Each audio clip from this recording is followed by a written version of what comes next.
Oh man, special players are just special players.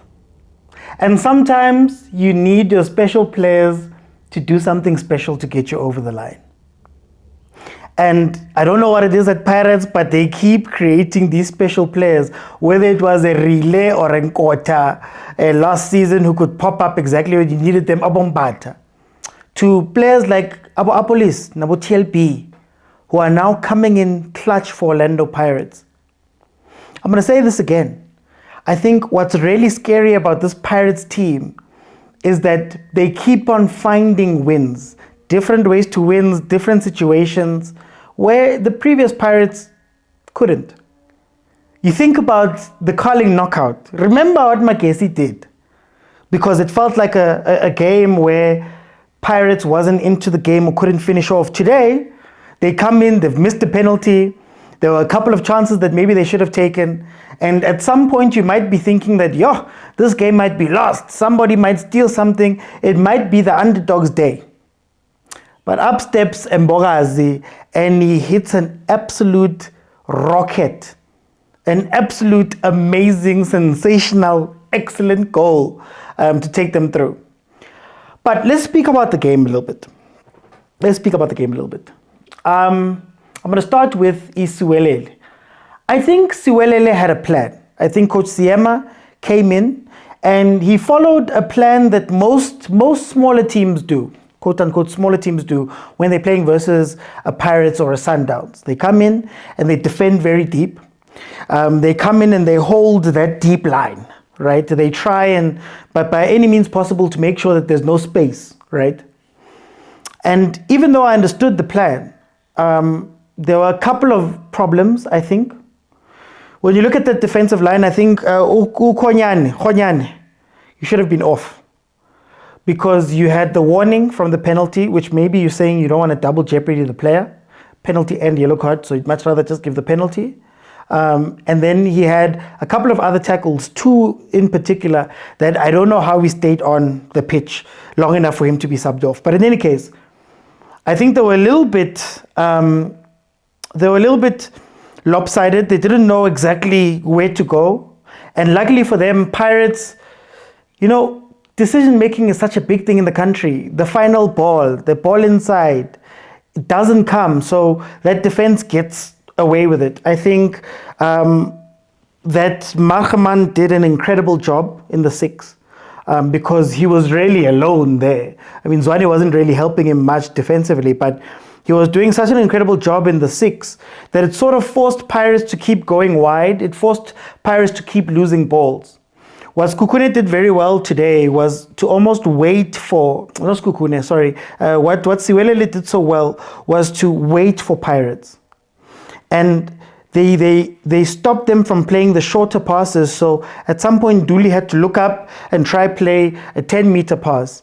And Siwelele was just intercepting those balls over and over again. I think the plan was also pretty cool with Nurkovic and Saile up front, knowing that when you win the ball back, you hit on the counter. I think Saile had a game where he was giving Mbokazi some troubles, right? But in any case, they started off with Nurkovic being all over the place. And I think that sort of took away his danger because he'd find himself in places where we know Nurkovic. He can trap a ball, he can put it down, but if you ask him to look at a man and take him on, or ask him to make a pass, he usually loses that ball. Very similar with Saile.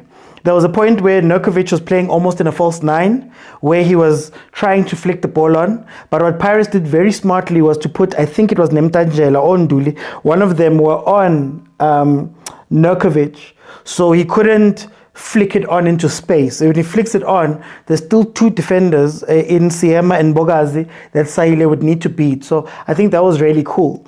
And what I think Coach Siema must get credit for is I think they realized that they were getting swallowed up. Those two were getting swallowed up because there wasn't really a connection. Zwane wasn't connecting. And maybe Zwane is not an 8 or a 6, guys. Maybe he is a 10.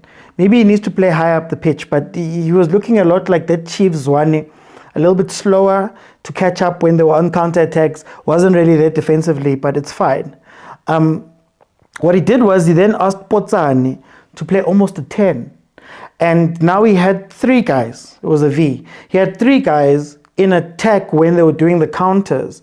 And I think what that did was, because Hotto was pushing up, and even Libito was pushing up because of Apolis, I'll speak about that later, it left them in 2v2s, and there was this really big opportunity where Siwelele should have passed that ball to Nurkovic, and maybe they could have gotten something from there, right?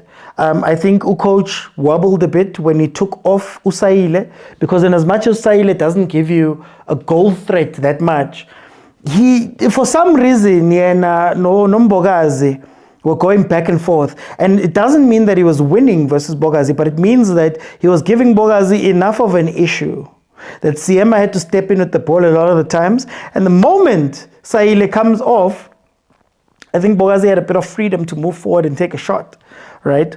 So I think that was one of the mistakes that Coach Siema made.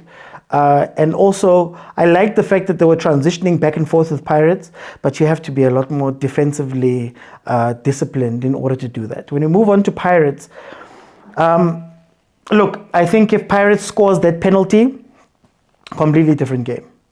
Like I always say, Pirates, most dangerous team. They just need consistency, but Pirates is one of those places where when you play Escotini, if they get that goal, it can go from 1 to 3 to 4 to 5 to 7 to 8 very, very quickly. So I think Mahupa missing that penalty was key to maybe Pirates not playing as well. But what was interesting about Pirates, last game I called for Apolis and Mahupa to start together. Yeah, I thought it would work as a starting thing.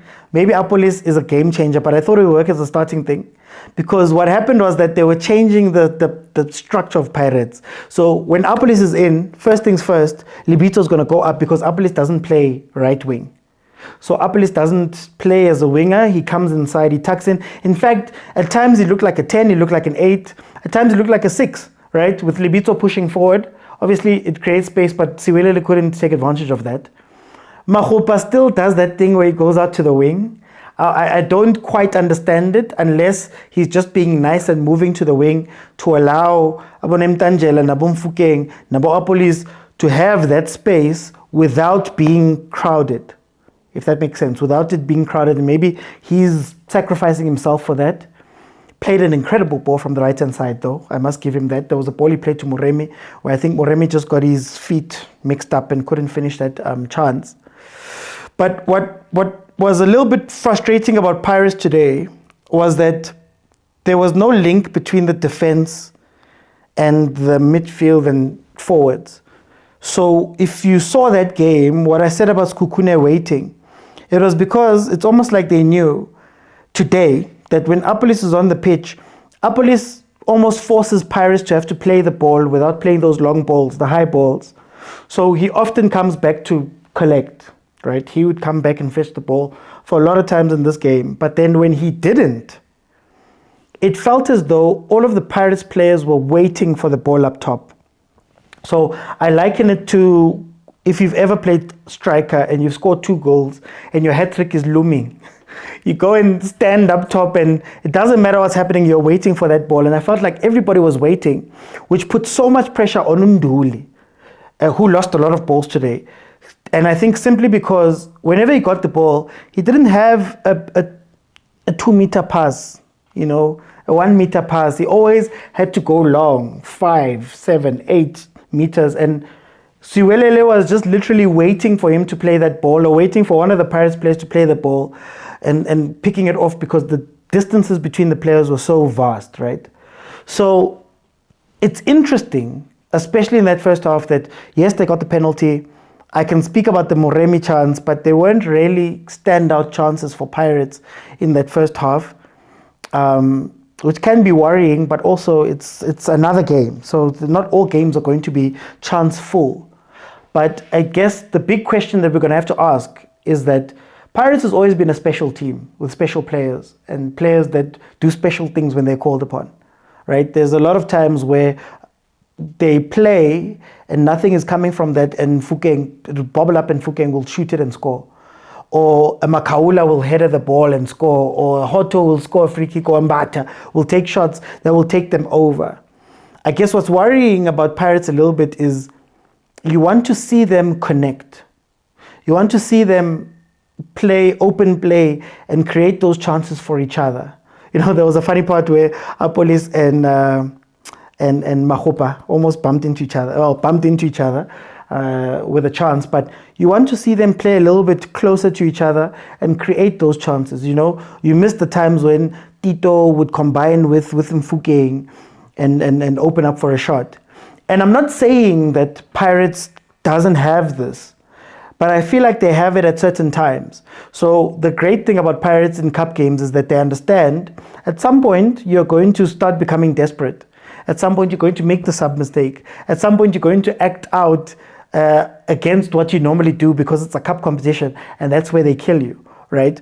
I've spoken in glowing terms about how maybe Pirates has changed that in the league, where they can do something similar. But a lot of the time, you're going to need just a clean win, right? Because some of those clean wins are the points that they were missing last year. Some of those clean wins maybe lost you a Nedbank, you know, things like that. So Pirates just needs to look out for that. But that's not even an emergency thing right now.